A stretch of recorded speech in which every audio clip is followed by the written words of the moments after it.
Le président de la République, M. Patrice Talon, a conduit les travaux de la séance du Conseil des ministres de ce mercredi 3 juillet 2024 qui a débouché sur les décisions dont voici la teneur.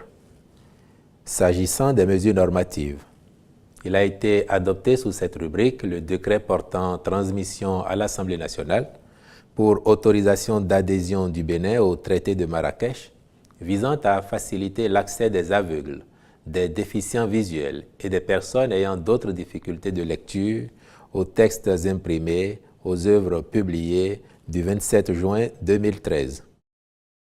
Au titre des communications. En point 1. Contractualisation pour les travaux de construction et de contrôle d'un système d'approvisionnement en eau potable multivillage à Kpassi dans la commune de Banté. En vue de la réalisation de cette infrastructure, les diligences essentielles, dont la mobilisation d'une ressource d'eau abondante et l'élaboration des études techniques d'avant-projet détaillées, ont été déjà effectuées. La prochaine étape est celle de la construction du système d'approvisionnement en eau potable multivillage dans un délai de 15 mois. À cet effet, les consultations ont permis de retenir des entreprises et cabinets qualifiés en vue de l'exécution des travaux, de même que le contrôle et la surveillance dans les délais prescrits. En point 2, recrutement de 50 officiers et sous-officiers parmi les lauréats des tests psychotechniques pour diverses formations au profit de l'armée de l'air au titre des années 2024 et 2025. Dans le cadre du programme d'équipement des forces armées béninoises, le gouvernement a acquis des aéronefs au profit de l'armée de l'air et a déjà planifié l'acquisition d'une nouvelle flotte. Leur exploitation nécessite la disponibilité d'un personnel technique qualifié en nombre suffisant.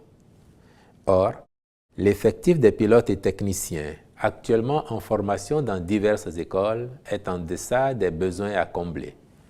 Le recrutement de cadres au profit de l'armée de l'air se fait principalement parmi les lauréats des tests psychotechniques qui s'effectuent tous les 2 ans. Ainsi, les 10 tests ont été organisés en décembre 2023 et les résultats sont disponibles. Le Conseil a donc autorisé le recrutement de 50 d'entre eux, au nombre desquels 15 seront formés en qualité d'officiers pilotes, 5 comme officiers de base et mécaniciens et 30 en tant que sous-officiers techniciens. En point 3, contractualisation pour les missions de contrôle technique de certains projets du programme d'action du gouvernement.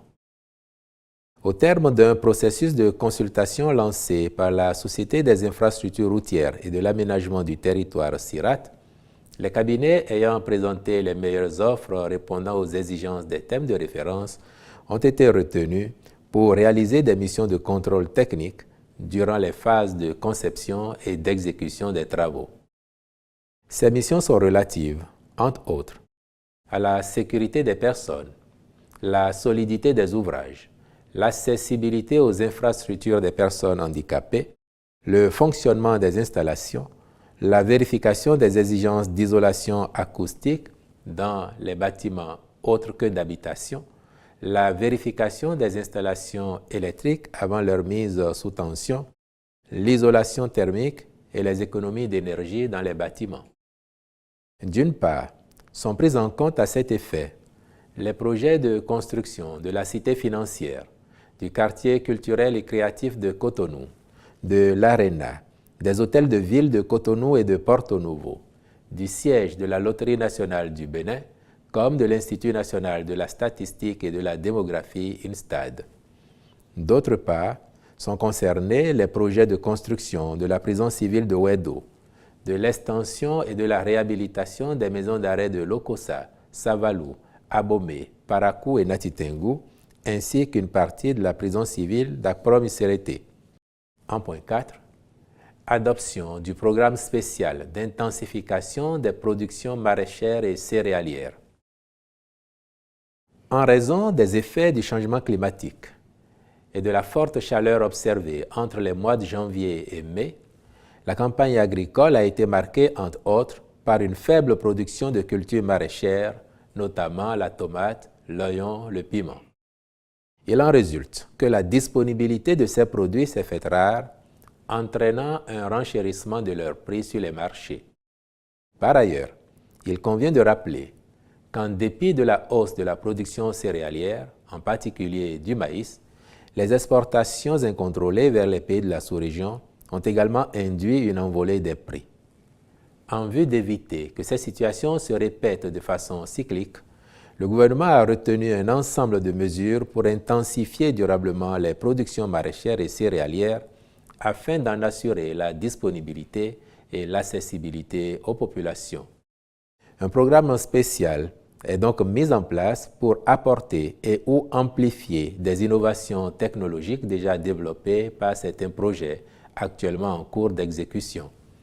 Le dit programme, avec une dotation initiale de 10 milliards de francs CFA, favorisera notamment l'installation des infrastructures de production agricole telles la culture en milieu contrôlé, la petite irrigation, les équipements et infrastructures de stockage pour minimiser les pertes post-récolte, l'accès aux intrants spécifiques, semences à haut rendement et résistants au changement climatique, pesticides, engrais minéraux, biostimulants, biofertilisants, etc. L'adoption des pratiques agricoles durables, telles que la gestion intégrée des ressources en eau, la rotation des cultures et la gestion de la fertilité des sols, le renforcement de la mécanisation agricole. Toutes ces mesures seront accompagnées du conseil agricole dédié et de la formation des acteurs pour leur professionnalisation aux bonnes pratiques de production agricole. Le ministre de l'Agriculture, de l'Élevage et de la Pêche est instruit à l'effet d'engager toutes les diligences en vue du démarrage effectif des activités pour parvenir aux objectifs fixés. S'agissant des mesures individuelles, enfin, les nominations ci-après ont été prononcées. À la haute autorité de l'audiovisuel et de la communication, 7e mandature. Membres désignés par le président de la République. Madame et Messieurs, Rukiatou Bio Faye, Édouard Loko, Mohamed Barre. Membres désignés par l'Assemblée nationale, Messieurs, Tossou Marcelin Ahonoukoun, Ahokanou Fernand Gbagidi, Ncha Gérard Nda. Membres désignés par les professionnels des médias et par catégorie, audiovisuel, Monsieur Armand Godonou Houssou. Presse écrite, Monsieur Basile Thibozo. Technicien des télécommunications, Monsieur Lionel Astérix Todjié Begonoude. Monsieur Édouard Loko est nommé président de l'institution. Au ministère de la Santé, directrice générale du Centre hospitalier international de Calavi, Madame Karine Istin. Directrice générale adjointe du Centre hospitalier international de Calavi, Madame Florence Angélique Bendi Djetta, je vous remercie.